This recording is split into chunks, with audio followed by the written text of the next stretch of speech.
नमस्कार साथियों, स्वागत है आपका हमारे चैनल पे। हम आज लेके आए हैं ये जो यूथ पब्लिकेशन की किताब है बीपीएससी सामान्य ज्ञान का, जिसमें सारे के सारे बीपीएससी से पूछे गए प्रश्नों का समाकलन किया गया है। लगभग 10,000 प्रश्नों का इसमें समाकलन किया गया है।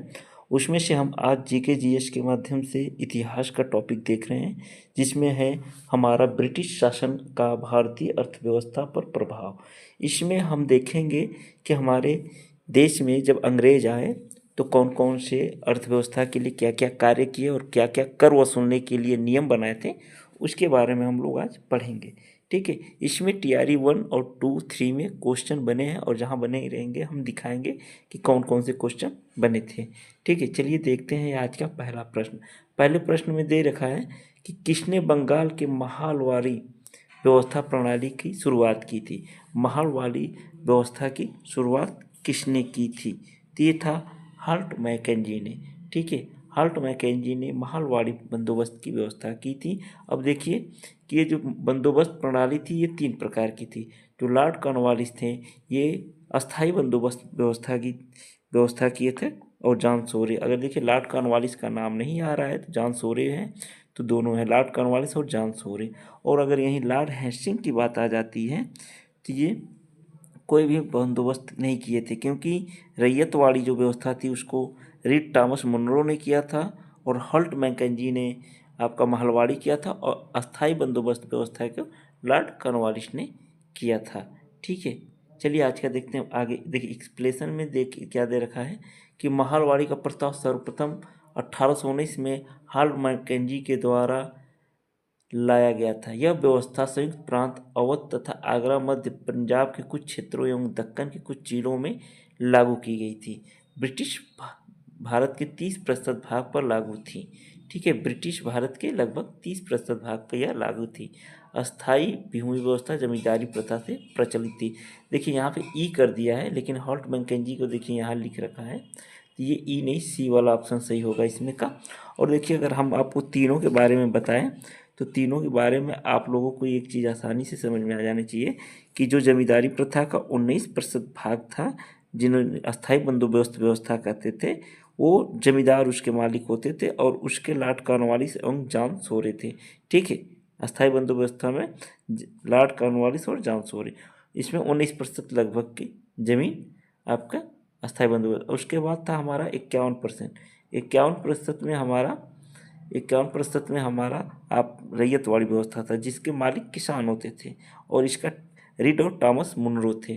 ठीक है, और यह लगभग 51% पे थी। उसके बाद हमारा हो जाता है आपका महलवाड़ी। महलवाड़ी का जो होता था वो गांव का मुखिया वो होता था, और हार्ट मैकेंजी, यही वाला प्रश्न यहाँ पे पूछा गया था।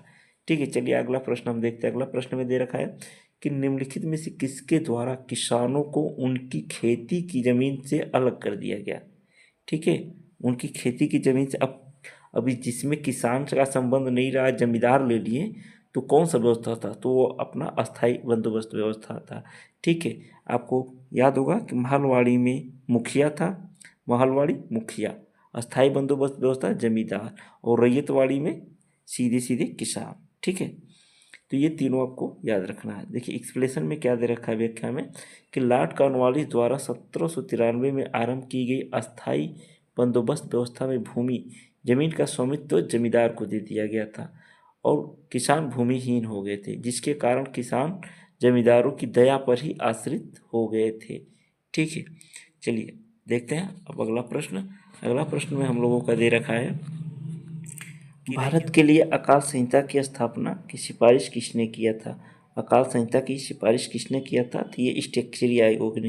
अभी ऊपर वाले प्रश्न में आपने देखा था। ठीक है, स्टेचरी आयोग ने स्थापना मांग की थी। तो देखिए स्टेचरी आयोग की सिफारिश के आधार पर 1883 ईस्वी में अकाल संहिता तैयार की गई। इसमें साधारण व्यवस्था में बचाव और राहत कार्य के आरंभ होने की स्थिति में सुझाव दिए गए थे।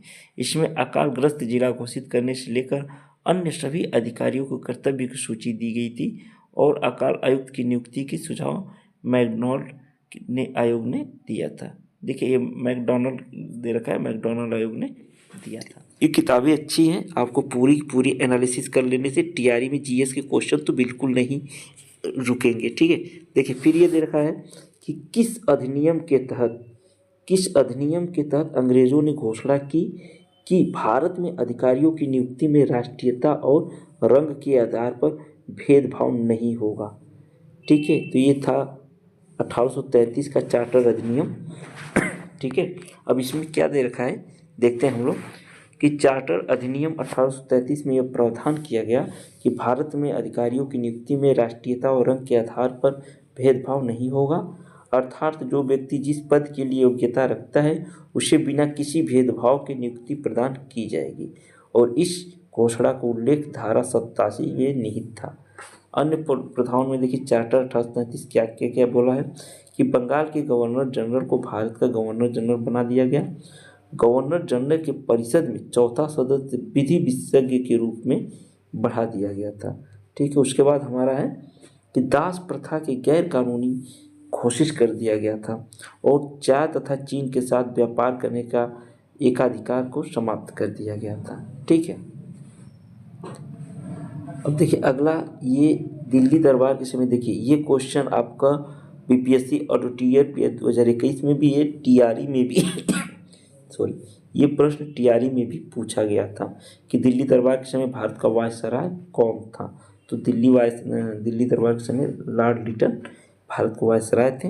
अब देखिए इसमें क्या क्या हुआ है, दिल्ली दरबार कितनी बार लगा था इसमें डिटेल में देखते हैं कि प्रथम दिल्ली दरबार का आयोजन 1 जनवरी 1877 को किया गया था। अगर प्रश्न पूछ जाए प्रथम दिल्ली दरबार का आयोजन कब किया गया था, 1 जनवरी 1877 को।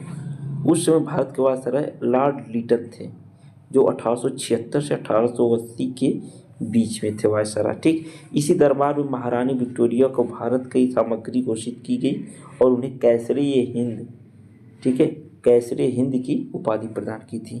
फिर एक दूसरा दिल्ली दरबार 1903 में आयोजित किया गया। उस समय भारत के वायसराय कर्जन थे 1899 से 1905 तक। फिर तीसरा दिल्ली दरबार 1911 में आयोजित किया गया था और भारत के वायसराय उस टाइम हार्डिंग थे। तृतीय दिल्ली दरबार था उसका हार्डिंग द्वितीय थे 1910 से 1916 तक।